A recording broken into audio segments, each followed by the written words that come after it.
Bahati Lukwebo. Son Excellence, Monsieur le Premier ministre, a présidé la réunion ordinaire de la Troïka stratégique du gouvernement, au cours de laquelle il a présenté la situation politique interne, mais également la situation économique sur le plan international et sur le plan interne. S'agissant de la situation économique sur le plan international, nous avons noté la participation de son Excellence, Monsieur le Premier ministre, à la conférence organisée par la Banque mondiale à Accra, au cours de laquelle conférence, le Premier ministre de la RDC a été invité à présenter la situation de résilience qui s'observe au niveau de la RDC et partager les expériences de la RDC avec les autres pays.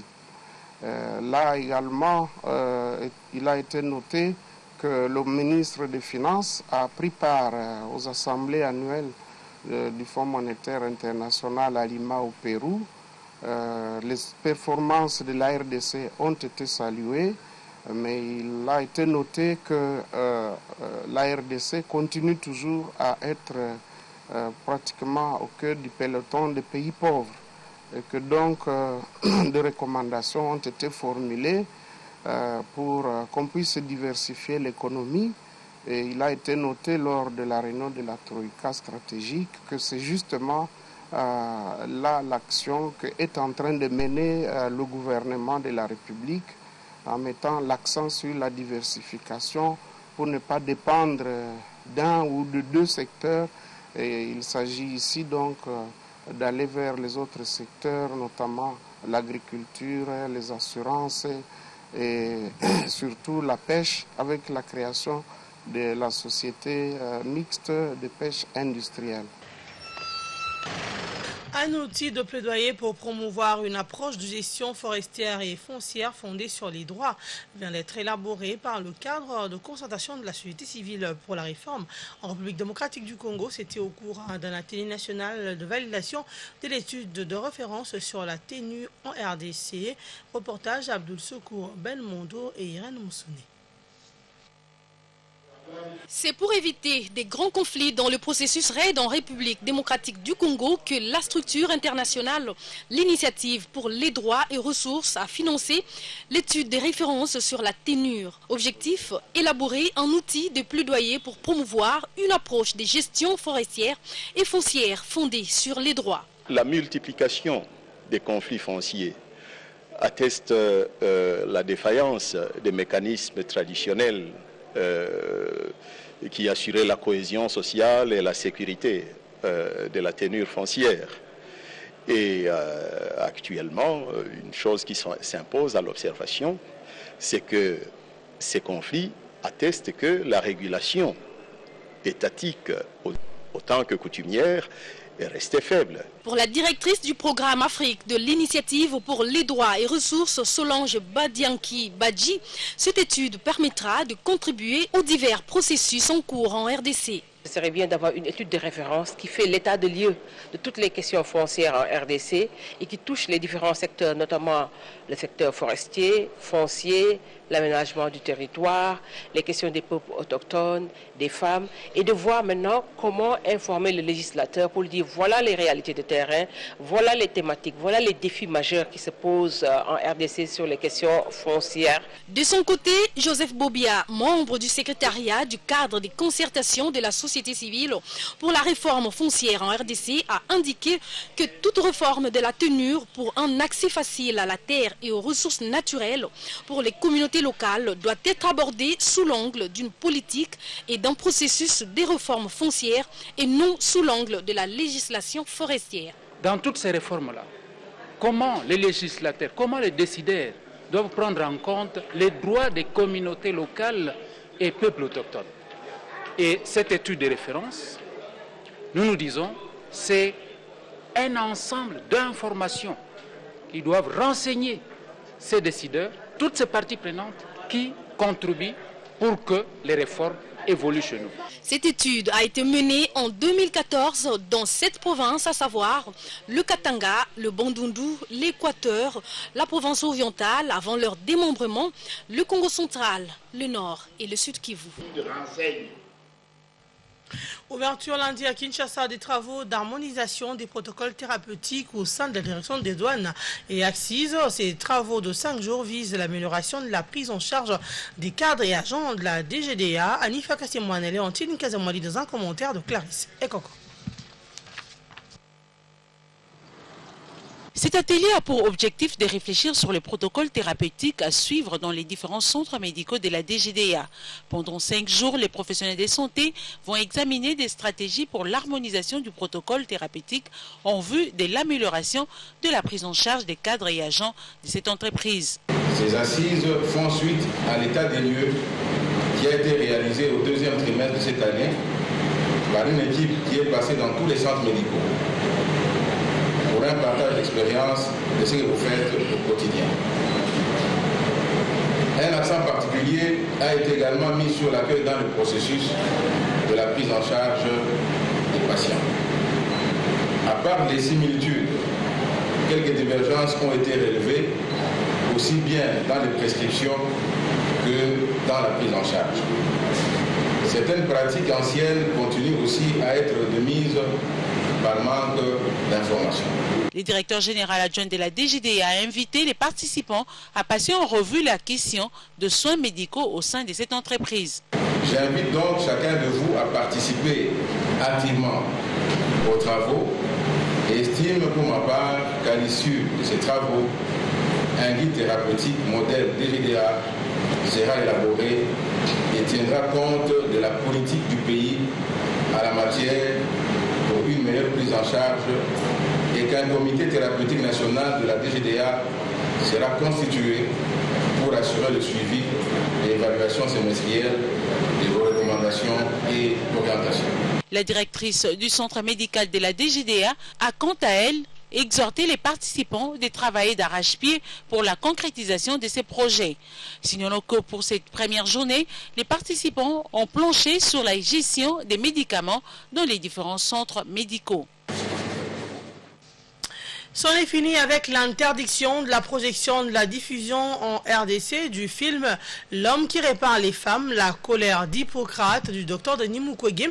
Le ministre congolais de la communication et des médias et porte-parole du gouvernement a annoncé la décision interdisant la projection de ce film. Ce documentaire de Thierry Michel et Colette Brackman consacré au docteur Mukwege a été interdit à cause de la traduction des témoignages des femmes victimes de viols qui, selon le gouvernement congolais, avait été déformé ainsi qu'à cause des calomnies à l'endroit de l'armée congolaise. Le porte-parole du gouvernement Lambert Mende Omalanga dit avoir considéré les efforts de la co-réalisatrice Colette Brackman pour obtenir une traduction plus conforme aux témoignages. Et puis au Congo-Brazzaville, de vives tensions ce matin, paralysie totale des activités suite aux journées fatidiques annoncées par l'opposition politique à partir de ce mardi 20 octobre 2015. Roch Bouka pour les détails. Écoutez, là je me trouve carrément au rond-point de Makiné, arrondissement numéro 1. Si vous entendez de très loin des tirs à balles réelles, mais qui sont tirés en l'air, parce que la police est en train actuellement de procéder à une mission d'ordre. Donc les manifestants ont manifesté leur mécontentement sur le refus du référendum. Donc les Congolais sont appelés à voter le 25. Et donc ils sont sortis du fond de la ville, précisément dans la partie sud. Oui, mais vous savez, aujourd'hui c'est le 20. Pour les Congolais, c'est un jour de tous les dangers parce que c'était le jour où l'opposition dite radicale avait donné le mot d'ordre à ces militants de manifester du 20 au 23. Donc, ils devraient occuper le boulevard d'Armée. Donc, le préfet du département de Brazzaville, hier, a décidé d'urgence interdiction toute manifestation publique. Alors, donc, c'était le ras-le-bol des populations, ils sont sortis. Mais pour les populations, nous voyons qu'un seul leader politique dans la rue des populations, c'est le plusieurs de l'IPC pour les matériels. Des tirs à la balle réelle sont observés, des bombes à lacrymogènes, et il y a même l'hélicoptère qui est en train de sillonner le sol, qui est en train de sillonner pour faire la mission de reconnaissance. Mais la situation reste très tendue. Les magasins, les commerces fermés. Et ici, en RDC, RTL RDC a lancé une promotion dénommée Nyon Soyayo. Ce concours vise à récompenser les abonnés fidèles de cette entreprise de télécommunications. Plusieurs cadeaux sont en jeu, notamment une voiture Hyundai i10, des groupes électrogènes, des téléphones portables, des motos et autres. Pour y participer, il suffit de recharger son compte à partir de 40 unités jusqu'à 300. Magimbuku Mouzembe Elvis Ndaya nous en parle dans ce reportage. Cette grande promotion dénommée Nyon Soyayo que vient de lancer RTL RDC a pour objectif de récompenser les meilleurs abonnés fidèles de cette entreprise. Ce concours consiste à recharger son compte journalièrement par carte, par flash ou par RTL Money à partir de 40 unités minimum jusqu'à 300 unités cumulées. Des grands prix sont mis en jeu pour cette promotion qui a débuté ce 19 octobre jusqu'au 15 novembre prochain, entre autres un véhicule Hyundai i10. Au cours de la conférence de presse, le directeur de marketing de RTL RDC a expliqué les avantages de ce concours. Nous voulons trouver un moyen de pouvoir récompenser nos abonnés les plus fidèles. Nos abonnés les plus fidèles, c'est ceux qui sont toujours avec nous et ceux qui prennent la peine de recharger. C'est pour ça qu'en plus de la qualité de service que nous leur offrons lors de leur recharge, nous avons donc trouvé ce mécanisme pour leur donner d'espérer à quelque chose d'un peu plus que ce qu'ils ont habituellement. La grande promotion Nyon Soyayo va se dérouler en 3 différents tirages au sort, comme l'a indiqué Papi Mouzila. Le premier, ce sera le tirage journalier. Pour participer au tirage journalier, il vous suffit tout simplement de recharger jusqu'à 40 unités pendant la journée pour être éligible au tirage. Il vous suffit juste de rester dans votre habitude de recharge. On ne parle pas de la consommation, on parle de la recharge. Rechargez, soyez éligible pour gagner. Les gagnants des véhicules et motos seront exemptés de l'assurance qui sera prise en charge par RTL RDC. Ce concours concerne tous les abonnés de RTL partout en République démocratique du Congo. Et on va terminer par cette information. Le football club Renaissance s'est doté de nouveaux équipements sportifs constitués de vareuses, des ballons et des bas, ainsi que d'autres accessoires. Il s'agit d'un don de la députée nationale Wivine Moleka, membre d'honneur de ce club, cher à l'évêque Pascal Mukuna, qui a été remis au cours de la séance d'entraînement le lundi. Patrick Issot pour le reportage. La séance d'entraînement de lundi pour le football club Renaissance au stade Cardinal Maloula, ex-24 novembre, a connu une ambiance particulière.